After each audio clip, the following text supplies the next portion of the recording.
Acts chapter 7. And the high priest said, that is to Stephen, Are these things so? And he said, Men, brothers and fathers, hearken. The God of glory appeared to our father Abraham when he was in Mesopotamia, before he dwelt in Haran, and said to him, Get thee out of thy land and from thy kindred, and come into the land which I shall show thee. Then came he out of the land of the Kasdim and dwelt in Haran. And from thence, when his father was dead, God removed him into this land, wherein ye now dwell, and he gave him none inheritance in it, no, not so much as to set his foot on. And he promised that he would give it to him in possession, and to his seed after him, when as yet he had no child. And the God spake thus, that his seed shall be sojourning in a strange land, and they shall enslave and badly treat it 400 years. And the nation to which they shall be enslaved will I judge, said the God, and after that shall they come forth and serve me in this place. And he gave him the covenant of circumcision.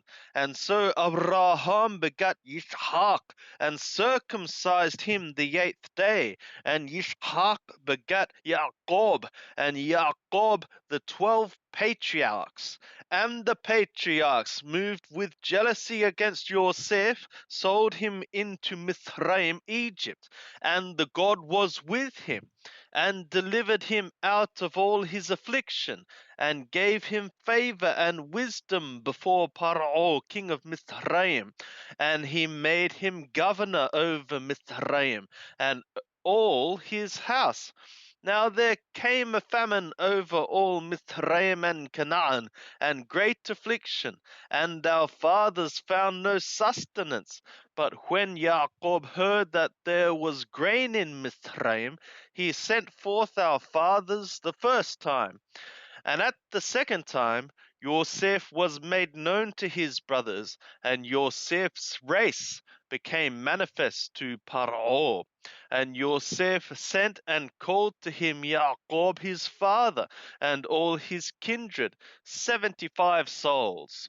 And Jacob went down into Mithraim, and he died, himself and our fathers, and they were carried over to Shechem, and laid in the tomb that Abraham bought for a price in silver of the sons of Hamor in Shechem.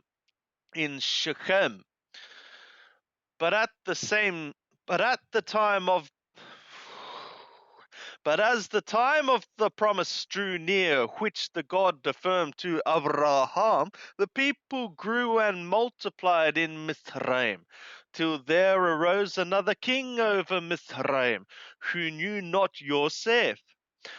The same dealt craftily with our race, and badly treated our fathers, that they should cast out their babies, to the end that they might not live. At which season Moshe was born, and was goodly to the God. And he was nourished 3 months in his father's house. And when he was put out, Paro's daughter took him up, and nourished him for herself into a son. And Moshe was instructed in all the wisdom of the Mithrim, and he was mighty in his words and works. But when he was becoming 40 years old, it came into his heart to visit his brothers, the children of Israel. And seeing one of them suffer wrong, he defended him, and avenged him that was oppressed, smiting the Mithri.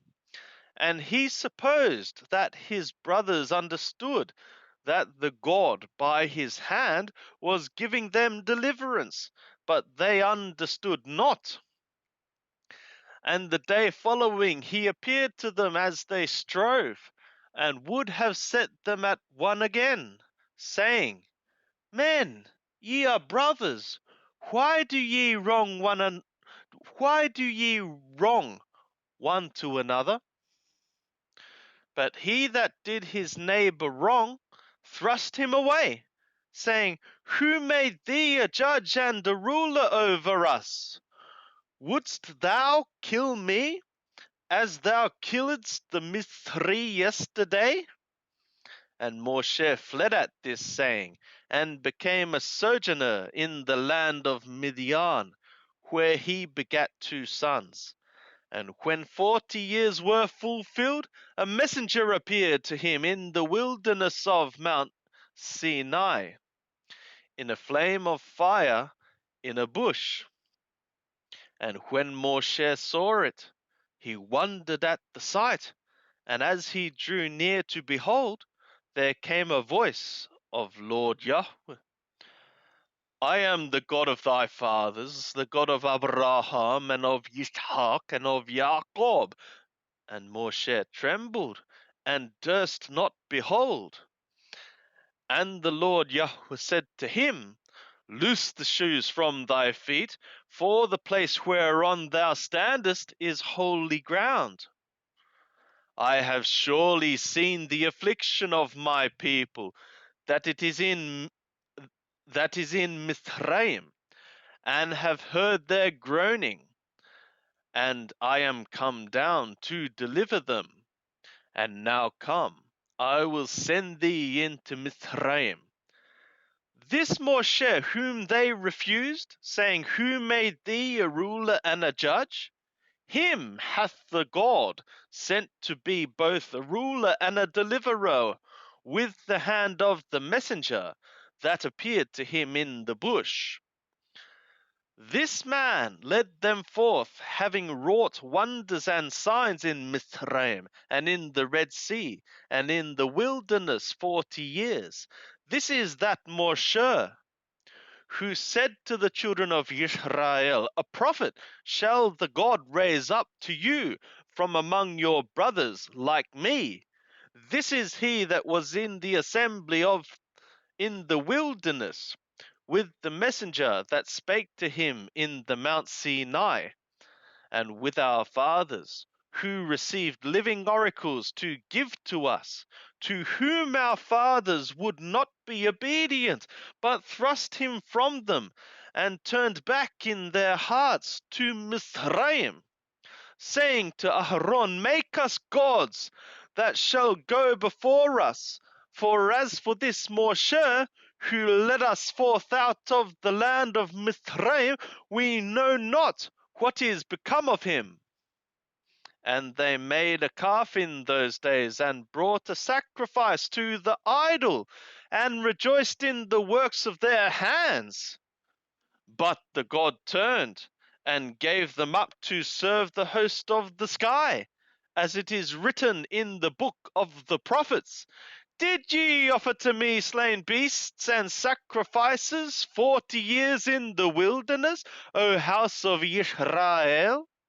And ye took up the tabernacle of Moloch, and the star of the god Rephan, the figures which ye made to worship them. And I will carry you away beyond Babel.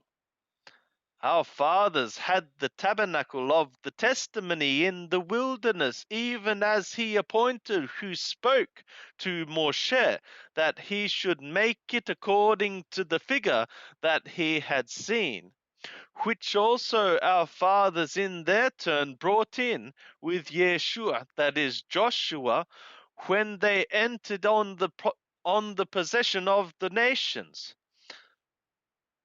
that the God thrust out before the face of our fathers to the days of David, who found favor in the sight of the God, and asked to find a habitation for the house of Jacob. But Shlomo built him a house. Howbeit the Most High dwelleth not in houses made with hands, as saith the prophet, The sky is my throne, and the earth the footstool of my feet. What manner of house will ye build me, saith Lord Yahweh? Or what is the place of my rest? Did not my hand make all these things? Ye stiff-necked and uncircumcised in heart and ears, ye do always resist the Holy Spirit, as your fathers did, so do ye. Which of the prophets did not your fathers persecute? And they killed them that showed before of the coming of the righteous one, of whom ye have now become betrayers and murderers, ye who received the law to enforcing arrangements of messengers, and kept it not. Now when they heard these things, they were being sawn in half in their hearts, and they gnashed on him their teeth. They gnashed on him the teeth. But he, being full of Holy Spirit, looked up steadfastly into the sky, and saw the glory of God, and Yeshua standing at the right hand of the God, and said, Behold, I see the skies opened, and the Son of the Man standing at the right hand of the God. But they cried out with a loud voice, and stopped their ears, and rushed upon him with one accord. And they cast him out of the city, and they were stoning him. And the witnesses laid down their garments at the feet of a young man named Shaul, and they were stoning Stephen, as he was calling upon the Lord, and saying, Lord Yeshua, receive my spirit. And he knelt down, and he kneeled down and cried with a loud voice, Lord, lay not this sin to their charge. And when he had said this, he fell asleep. Acts chapter 7 ended.